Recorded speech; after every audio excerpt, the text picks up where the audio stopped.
বয়সের দিক দিয়ে আমরা অনেক সময় বুঝি না, শারীরিক গঠনগত দিক অনেক সময় ছোট মনে হলেও আসলে কিন্তু বয়স বেশি থাকে অনেকের।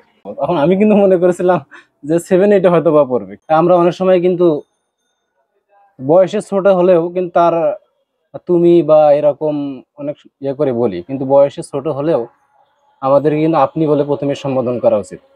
আমি যতই আপনার বয়সে ছোট হই, আমার সাথে যদি আপনি কোনো জিজ্ঞাসা করেন বা আমাকে কোনো কিছু জানার, অবশ্যই আপনি বলে আবার সম্বোধন করবেন আমাকে। আপনি বলে আমরা সবাই সম্বোধন করার চেষ্টা করবো, ছোট হোক বড় সবাইকে আমরা আপনি বলে সম্বোধন করবো।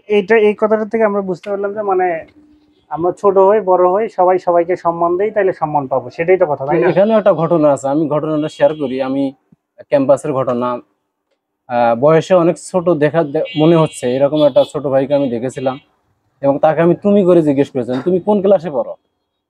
তখন তখন ওই ওই ছোট ভাই অ্যান্সার দিয়েছিলাম, আমি ভার্সিটি ভর্তি পরীক্ষা দেবো। তখন আমি কিন্তু মনে করেছিলাম যে 7-8 হয়তো বা পড়বে, সে কিন্তু ভার্সিটি ভর্তি পরীক্ষা দেবে, তার মানে ইন্টার পাস করছে।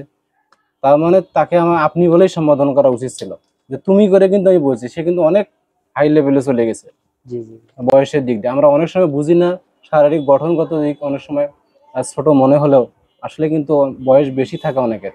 এই বিষয়টা আমাদের আসলে মাথায় রাখা দরকার এবং ছোট বড় সকলকে আপনি বলে সম্বোধন করবেন। সবাইকে ধন্যবাদ।